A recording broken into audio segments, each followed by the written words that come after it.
Welcome. Oh, and then we have 18 people in here. Awesome turnout. Wow. Hi, everyone. Hi, y'all. Um, first things first. Hi, I'm Rihanna. I'm your guys' secretary here at WIA, and this is our guest speaker, Leo Guevara. Um, UCF alumni, right? And Yes.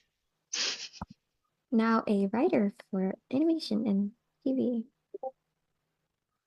Thank you for the introduction. Hi, everyone.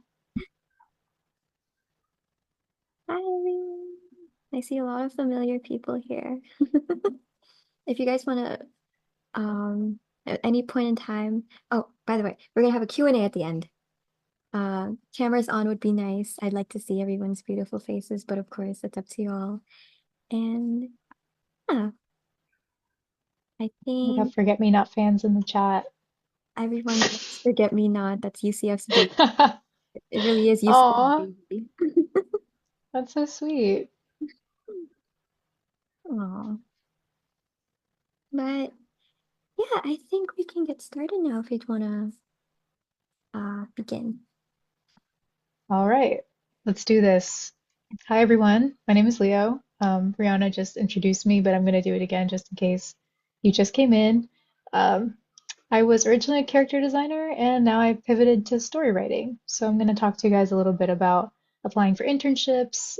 Maybe if you're curious about switching your focus career-wise, got some tips for you. My experience on Owl House and Haley's on it, things like that. Yay! Here we go. So, a little background about me and my experience. I graduated from the character animation program in 2021.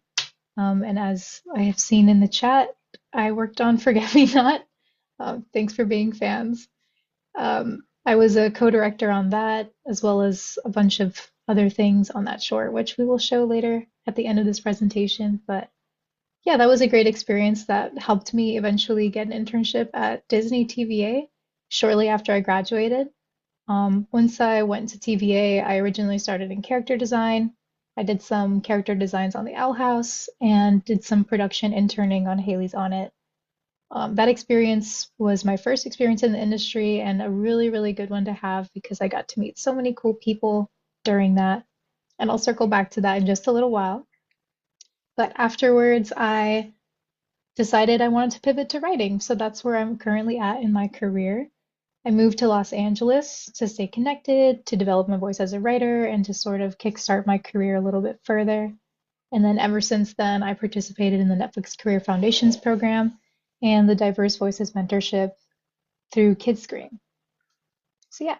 And then here are some little drawings. Bottom left was drawn by Hannah Jurgens, and the rest were all me. And then now I'm going to talk to you guys a little bit about my internship at Disney.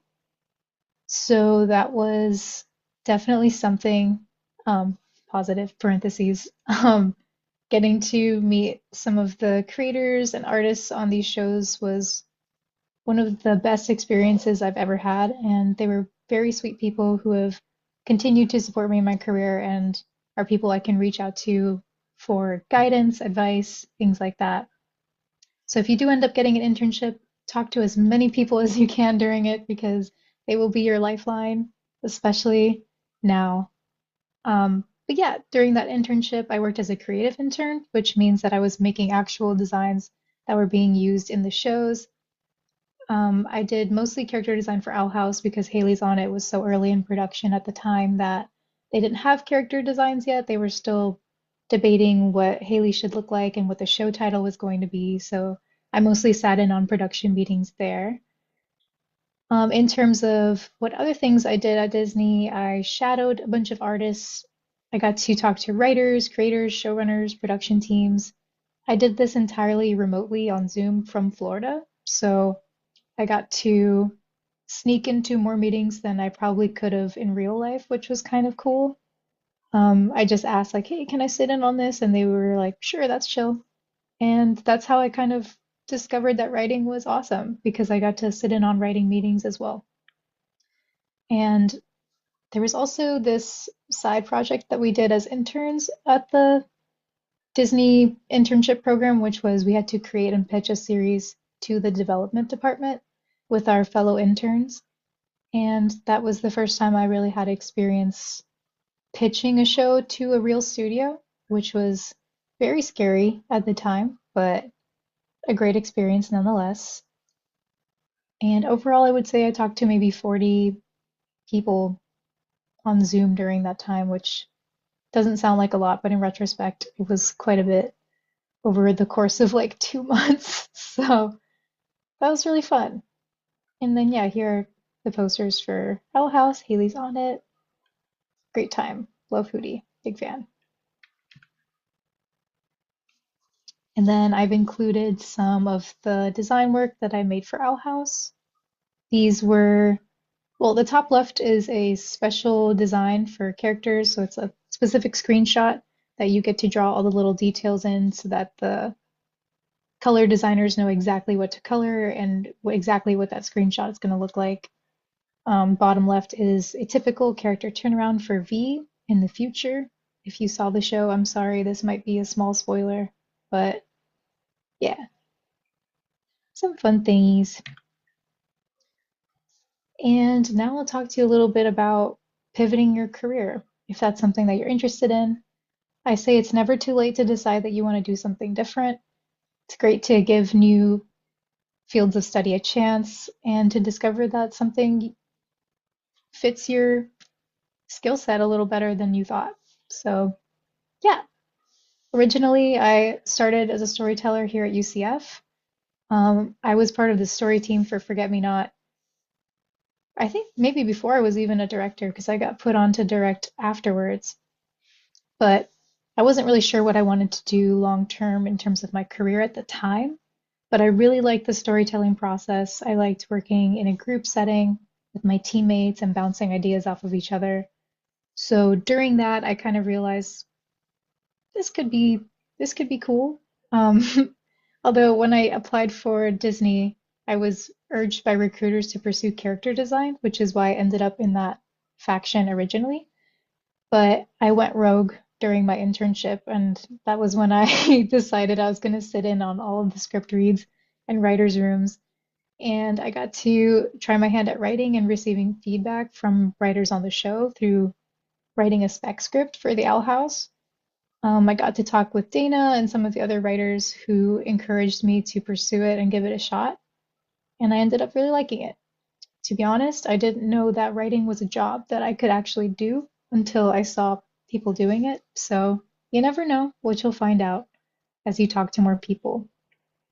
But yeah, developing that pitch at Disney also was a great experience that helped me fall in love with the process, made me realize that I want to pitch a show of my own someday, which was pretty neat.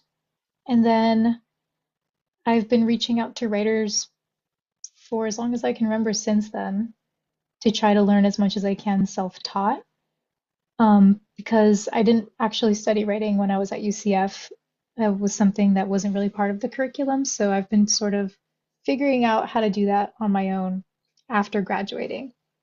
And self-teaching is very possible. I think it's absolutely something that you can do if you're willing to apply yourself, reach out to a lot of people, read a lot of books, and share your work as much as possible. For me personally, I've been using this one book that was recommended to me by one of my mentors called The Hollywood Standard. And if you're interested in writing, I highly recommend using that one as a resource because it's perfect for learning script formatting. It's got everything you need to know about what your script should look like for production versus what they could look like as a spec, and some examples of sample scripts that you can reference for your own. Another thing was finding inspiration and the things that really motivate you as an artist. That's what's going to help you develop your voice, whether that's your voice as an artist or your voice as a writer. I think your originality can shine through anything that you do. As long as you're passionate about what it is that you're doing, it'll show in every little crevice of the things that you create. And lastly, finding other people whose story sensibilities or artistic sensibilities line up with your own. It's a great resource for building community and boosting your peers, especially at a time like this. Your peers are everything. Making genuine connections with people who are your friends and who want you to succeed as much as they want to succeed is absolutely the key to success in this industry and to building a more friendly industry overall, I would say. And then now I'm going to talk a little bit about moving to Los Angeles if that's something that you're interested in doing for your career. It's not for everybody. I will preface that now. But if it is something that you want to do, I think it's a great idea and it's very beneficial to your career in a lot of ways if that's something you choose to do. But I will be absolutely 100% realistic with you in this advice column because, yeah, I come from a background where I am not super financially rich. So we're going from, this is like from nothing to something vibes. So if you're in the same boat as me, this is for you. There is no shame in working other jobs while you're trying to break in, especially if you're moving to a different state. Um, the industry's going through it, so it doesn't make you any less of a creative if you have to work other jobs in the meantime while trying to support yourself and while working on your portfolio. Even people who are doing freelance usually work second jobs here in LA just to be able to pay your rent and to be able to stay out here. So be mentally prepared to do that if you do decide to move after you graduate. It's not the worst, it's a great experience, but it is something that I kind of wish I had known beforehand. Um, because housing is expensive here, but finding roommates in the industry or with similar interests can really help keep you motivated and inspired. It's not impossible to find roommates either. There are ways to work around the expensive housing here. Do a lot of research. You can find places that are being subleased. You can find places that are um, a little bit cheaper if they're in areas that aren't as highly populated as others. Or even if you're renting from people that you know, little back houses, there's great opportunities everywhere if you look for them. Another thing is anticipating the adjustment period to moving to a new place because moving anywhere is really hard.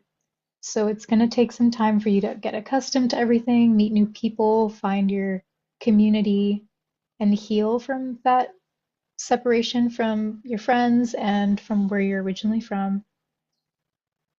Networking here is fantastic in California. There's so many opportunities that you can physically go to, which I think make it worth it personally, but it's not everything either. So putting effort into making real friendships here and finding what brings you comfort in a new space goes a long way, especially in terms of your mental health. Please take care of your mental health if you can. Um, Staying connected on Discord servers helps you stay in the now about mixers and events in the area. I have found out so many cool mixers and events here by just hearing about it on Discord or meeting people and then them emailing you, keeping you in mind. Lastly, I would say being kind to yourself goes a long way as well. Healthy work-life balances are not overrated. Please take some time to read a book or go outside and touch some grass.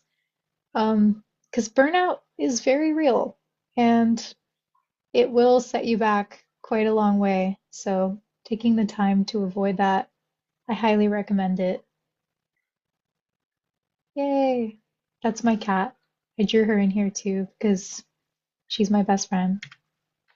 What's her name? Her name is Cora, Oh my God, that's so cute. as in the legend of, Oh, I get it. yeah. And then this is, well, we're segueing into Forget Me Not. Surprise!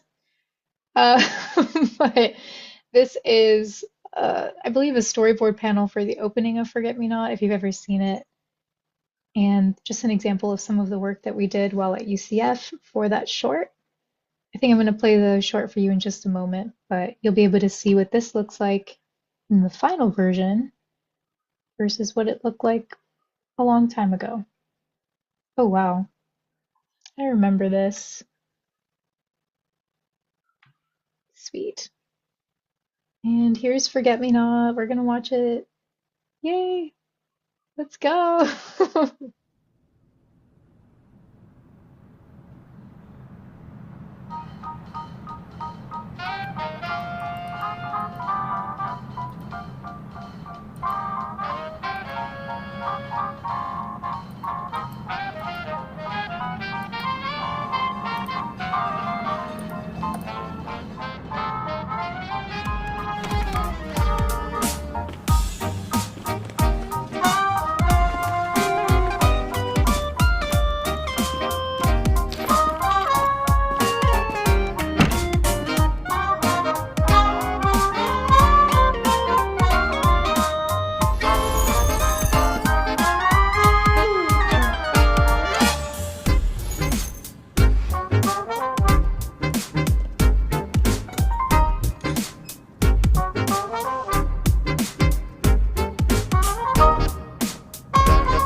Feels so So good. that was Forget Me Not. I'll let the credits play out because my teammates worked hard on this, so I'll give them a little shout out. Thank you all.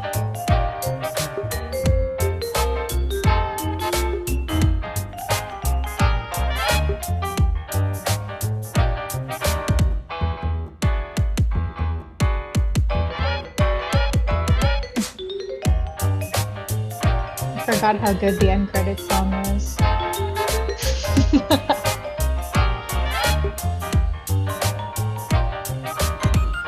Bring the fan art back. Revive it. Woo. Amazing. Yay. I miss that film. Good times. Yeah, we had a lot of fun making it. Oh, I mean to start playing this so soon. Spoilers. We had a lot of fun making that short.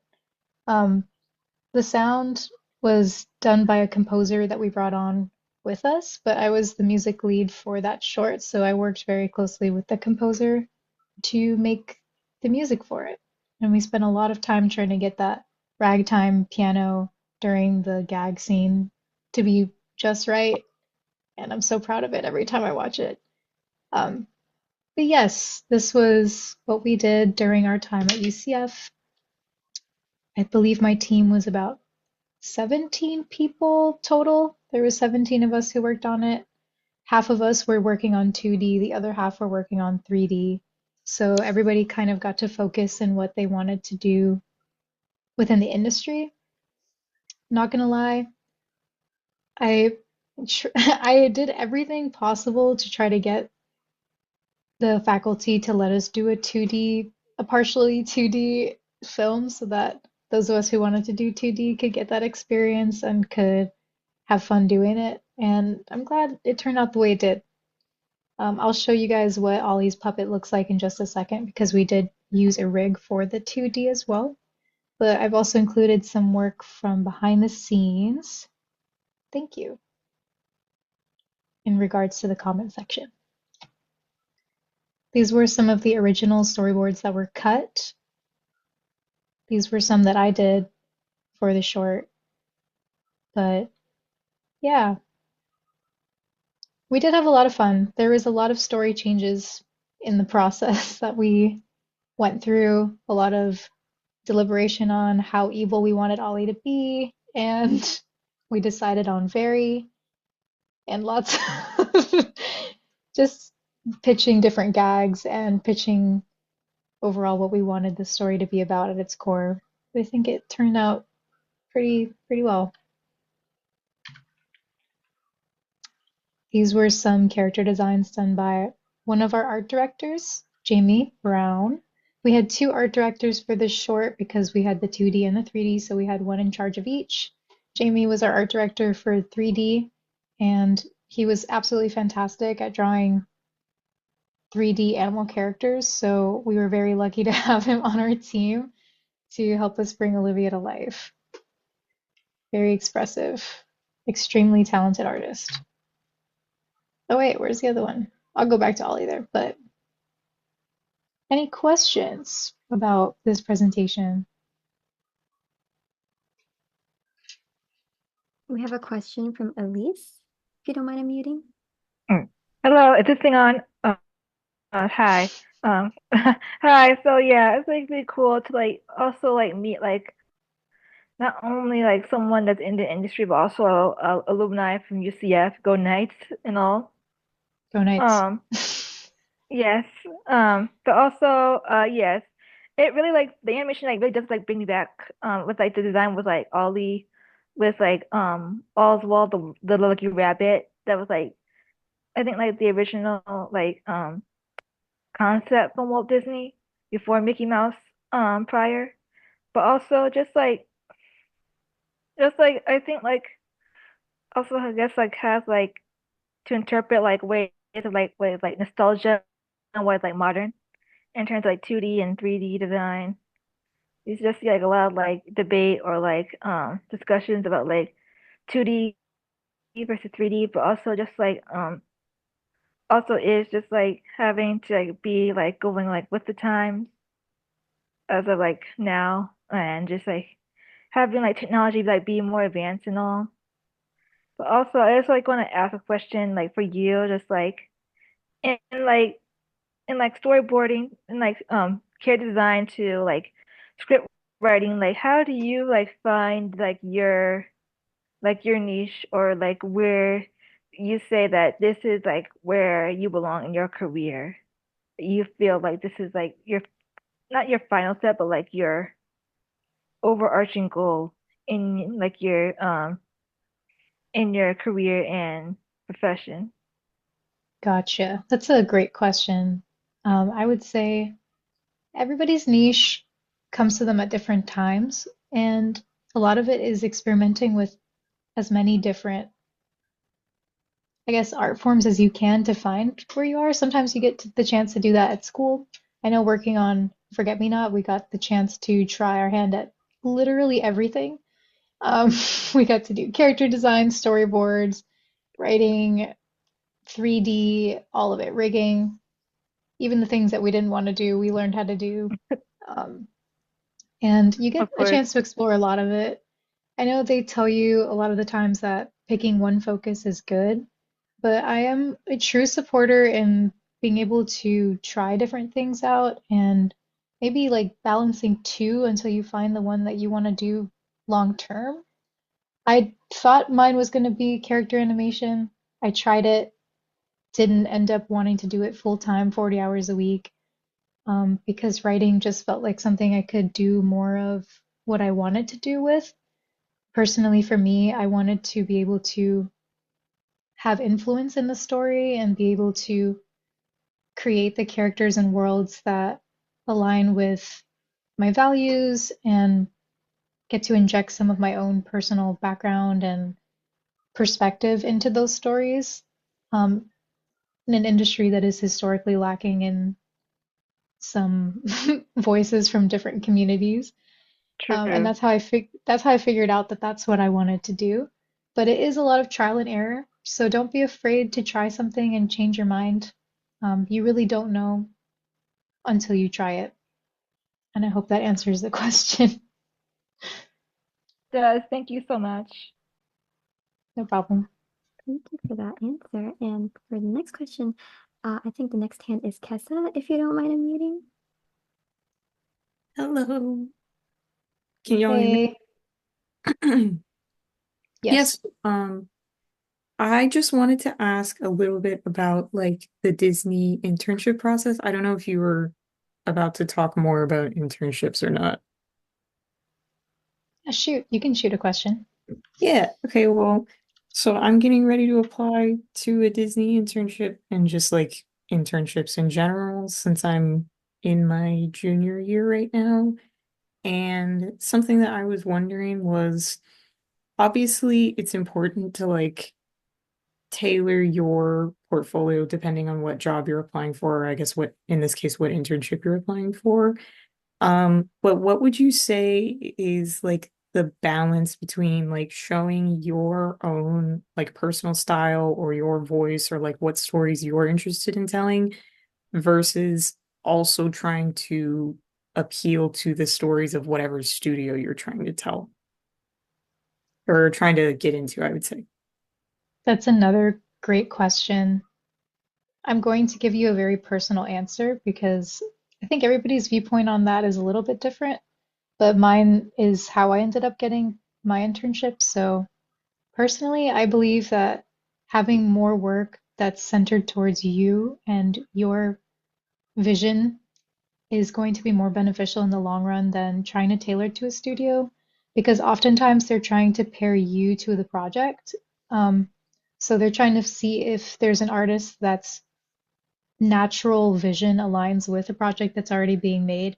And a lot of it is time and place, which is super not what you want to hear in terms of applying for jobs. But being in the right place at the right time is what lands you in these roles. Or at least for me personally, they had told me that the reason I was brought on to Disney as an intern was because they were making Owl House and they saw my portfolio, and my portfolio was like, my art was queer focused, it was Latino focused, it was spooky focused. Like it just had all of the same niche interests that they were looking for an intern on the show. And that's why I ended up getting that role. Had they not been making Owl House, I'm not sure if I would have even been selected to be an intern at the time, because all my other friends who were placed on different shows at the same time were all very tailored to those productions. Each of their personal works aligned with what those shows were looking for as well. So I think it goes a long way when your voice comes through. And I think the right studio can appreciate that and place you on a project that you'll actually have fun working on. Um, Historically, you could try to tailor it to a studio if you really want to, but there's no guarantee that you'll really love where you end up or that you'll be happy with whatever you're making. So I guess it depends on the studio, but at least for Disney, they definitely cared about who we were as artists and what we had to say. Yeah, thank you. That's really helpful. I was at an event. I think some people in here were also at the event earlier today where they were like Disney was talking about the internships and everything. And they just said some things that made me worried, like, oh, like I don't really make I tend to make kind of like horror art, which is not really something that you think of when you think of Yeah, me. So I was kind of worried. I was like, well, I don't know if my body of work is really going to fit what they're looking for. But um, obviously, I thought it would be a good opportunity to ask you as somebody who may have had to grapple with like similar questions. very true. And they may not have something at Disney that lines up with that, but that's not to say that another studio might not have an opportunity and find your work and then match made in heaven, you know? Yeah. Well, thank you so much. No problem. And for our next question, I think is Finnegan. Hi, I have a writing question for you. So I'm looking to like do a creative writing minor on top of this. Would you recommend doing more fiction writing or screenplay writing? Because I know the fiction has more talk about world building, but the screenwriting is more for like TV and stuff. I think I would suggest screenwriting as a focus only because there's a lot of very technical things that go into screenwriting that are a bit harder to self-teach versus like with fictional writing, there are a lot of great resources that you can read. I have books and stuff for fictional writing that you can read as well. Um, like this one that I literally picked up the other week. It's called On Writing and World Building Volume 1. Oh, I don't know if you, okay. I feel like a YouTuber right now. Can't see anything. It looks like this. Okay. But anyway, I think it might be more beneficial to take a screenwriting class because although there are books on the formatting as well, like how I suggested in the previous slide, I think it's a little harder to learn on your own versus creative writing, which there's no right way to do. But that's just my take. Do what your heart says is right for you because everybody's different. But oh, my bad. But yeah, Yeah, okay. Thank you. no problem. Thank you. And our next question is from Mel. Hi, is there when you were talking about the internships, I was also wondering if like you had any recommendations on like how to find connections, I guess, to these internships. Because I'm not an animation or art major right now, but I'm considering going into that like as a job maybe. So I don't know Sweet. where I can find those experiences. I got you. So I found out about the Disney internship program through a Discord server group that I was in. So the recommendation I have is like join a bunch of Discord groups and animation specific groups within your niche backgrounds or whatever type of communities that you're a part of. And they will usually post these panels, like stuff like this that you're at right now, which is great, um, where they have recruiters talking, or they'll have people from the internship speaking, artists in general. Usually they'll post an email at the end of those, and you can reach out to them if they're open to emails. For me personally, I found out about the Disney program through Queer and Trans in Animation, which was the Discord group server name that I was in. And during that Zoom meeting, the recruiters had posted their emails at the end of it. I reached out to them and shared my work, and that's how I got connected to them for the internship in general.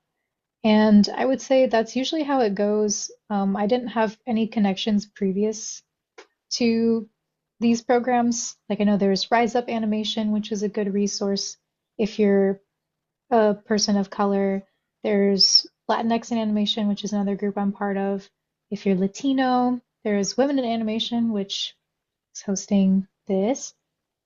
Um, yeah, QTAG, which was the one I mentioned before. There's a bunch of really cool communities. Black and Animated, Asians in Animation.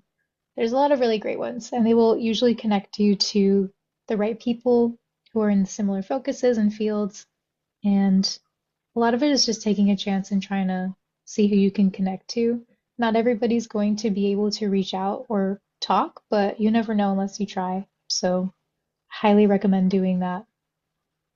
All right, thank you. No problem. You have any other questions? If not, I have a question. I was Go wondering for it. how your I'm sorry, how your time at UCF sort of influenced how you applied to that internship, and how that has like your time at UCF has influenced how you have gone about just your general like professional career, right? I would say directing Forget Me Not, especially that experience, really prepared me to work in an industry setting. Um, it mimicked a pipeline for most animation that is very similar to what the pipeline for TV animation is like too. We created very specific schedules for that. I already kind of had a feeling for the timelines and what goes into making these different things. So that helped a lot in terms of getting me adjusted to working on an actual pipeline as an artist. The experience of directing got me used to literally every single position that you could be working in. So I got to see that from a leadership perspective and from an artist perspective, which gave me a lot of insight as to what each of these roles need in terms of collaboration with each other to work and function. So I think it makes you a better artist as a leader and a better leader as an artist, if that makes sense. Yeah, I got you. Um, yeah, it was a very, very educational experience just Mhm. having to make this short film with nothing but each other and lots of Google questions, but Mhm. um, it really does rip the band-aid of working in the industry off. And I'm very thankful to have had that experience and such a great team to help us make a project like Forget Me Not that I was able to send with my portfolios and be like, hey, this is something I worked on. I think they even sent Forget Me Not around the Owl House crew when I first got the internship. They like emailed it to, they sent like a mass email with Forget Me Not Oh, attached. And I was so embarrassed. I was like, oh, guys. no. Oh, They still do no. that here, by the way. Yeah. That I'm is like, oh UCF's no, baby. I'm shy. No, it's so Yeah. good. But yeah, Thank you. of course. And if you But don't have yes, any very other helpful. questions, I was wondering, how did you find your storytelling voice? Oh, wow. Yeah, I I know think that I've was, been, that's a loaded question. I know. I think I've been writing comics and stuff since I was probably old enough to hold a pencil in grade school. And when I finally got to UCF, I got to experiment with pitching some of my own stories. Forget Me Not was not one of my own stories. I got brought on to that project much later, but I got to work with a team to pitch something of my own while I was at UCF that really made me fall in love with the process. And I just, I think my backgrounds really ooze their way into everything that I write because my identity is very important to me as a queer person of color. I'm also first generation, so a lot of my culture comes through in my writing, a lot of my experiences with gender, sexuality, growing pains, all of that stuff that just compiles your early 20s. And yeah, I also really love writing spooky things. I grew up watching ghost hunting shows with my mom, and I, yeah, I couldn't get enough of it. So now everything that I write is kind of mildly spooky to some degree, but keeps it interesting. There's so many spooky shows coming out nowadays, so We need more. I think there's so much potential for animated horror, but that's I my agree. hot take. Soon. Soon. But yeah, And I guess I also have this Ollie Ferrellification reference here for you guys. This was how we organized how feral Ollie was going to get through the course of the short. We did use a rig for her 2D stuff, so we had different versions of the same puppet on Toon Boom, and we would just use the different feral features depending on what scene we were using or adjust them, which is a very interesting process that I had no idea how to do when we started, nor did I have any idea how complicated it was going to be to do a 2D character and a 3D character at the same time. But anything is possible. Do we have another slide? Oh, yeah. here is attendance again, guys. I'm If really pushing this attendance, y'all. we really are. If you guys have not scanned it yet, please scan it so we know you are here and we can keep making these meetings happen. And yeah, I think is that the end of the slides, actually? I think so. Oh wow. Yeah, here 'Cause we are. here we are. It feels like we went over like so much. Yeah, I completely bombarded you guys with information. No, no, Sorry. it was great. I really appreciate it. You know, usually you have people who just like come in and like talk about like just animation, right? And like what they do. It was really nice hearing about like moving to LA and like just all of the like small things you don't hear about. Oh, thank you. Yeah. Yeah, I feel like in my experience when I was a student, I would always hear presentations that were like, move to LA. And I was like, that's great. But then I moved to LA and I was like, I wish someone told me about all of the stuff that happens when you're not rich. So Yeah. be warned, guys, you can do it. You can do it. You don't have to be rich to move to LA. You just have to be conscious. Right. Just like in La La Land. Just like La La Land. I'm in Act 1 of La La Land personally right now. Oh my I God. am actually a barista. Me too. Are you really? I am. I work at UCF as a barista, so I'm building up that experience. Yes. Baristas in the chat, anybody? Anybody else in here? Oh, but yeah. If anybody else has any questions or has anything they want to say, uh, otherwise, I don't want to keep you any longer, Leo. Yeah, we got cashiers in the It's a chat. pleasure. Yes, let's go blue collar workers. Woo! Get the country going. But yeah, So much respect on the front lines. no, literally. Yeah, I'm gonna stop.